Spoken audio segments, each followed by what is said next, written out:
patty cake, baker's man. Bake me a cake as fast as you can. Well, actually, baking cake isn't that quick. But I guess time flies when you're having fun. Today, I will show you how to put the fun in making funfetti cake. First of all, what is funfetti cake? Funfetti cake was made in 1989 by Pillsbury, and it's basically a white cake base or a yellow cake base filled with sprinkles inside. How fun! Okay, this recipe comes from the well-known media outlet Tasty. My sister and I gave this recipe a go a few times, and it always came out perfect. This cake calls for approximately 15 materials and 6 steps. It would take approximately an hour to complete. Let's get right into it. Start by having all your materials laid out so the process will be smooth. You will need 2 large mixing bowls, 1 medium mixing bowl, a hand mixer, a spatula, measuring spoons, measuring cups, and a cake pan.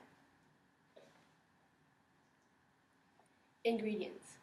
These are the ingredients that you'll need to make the cake. You'll need 1.5 cups of buttermilk, 2 teaspoons of vanilla extract, half a cup of vegetable oil, 4 cups of all-purpose flour, 1 1/4 teaspoon of salt, 1 teaspoon of baking soda, 2 cups of sugar, 1 cup of butter, 4 eggs, 4 egg yolks, and lots of sprinkles. Steps.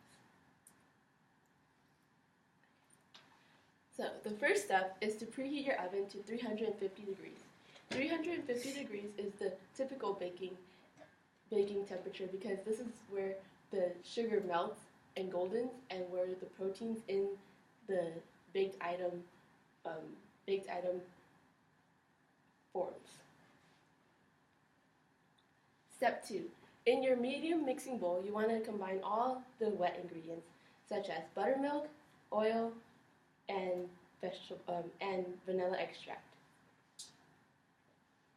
In the second bowl, the large mixing bowl, you want to combine together the sugar, eggs, and butter.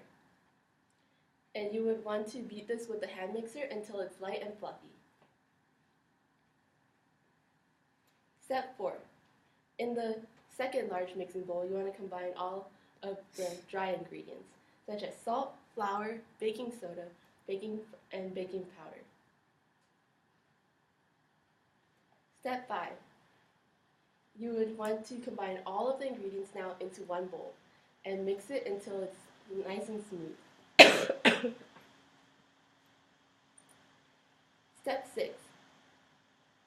The last step is to bake the cake. So you'll want to bake the cake in the oven for about 30 minutes. And to make sure the cake is fully cooked, my mom taught me this special trick. You would get a toothpick and you poke it right down the middle, and when you take out the toothpick, if the toothpick comes out clean, then that means that the cake is fully baked. If it has still some cake remnants on it, that means that it still needs to be cooked for a little bit longer. And ta-da! After all those 6 steps, preheating the oven, mixing the wet ingredients, mixing the dry ingredients, mixing it all together, and putting it in the oven, you can now enjoy your delicious funfetti cake. I hope this presentation gives you a glimpse of making a funfetti cake. Now I challenge everyone to make me a cake as fast as you can. Or if all fails, there's always the good old Pillsbury cake mix that's really cheap and really inexpensive. Thank you. All right, Audrey, how did that go? I think it went pretty well.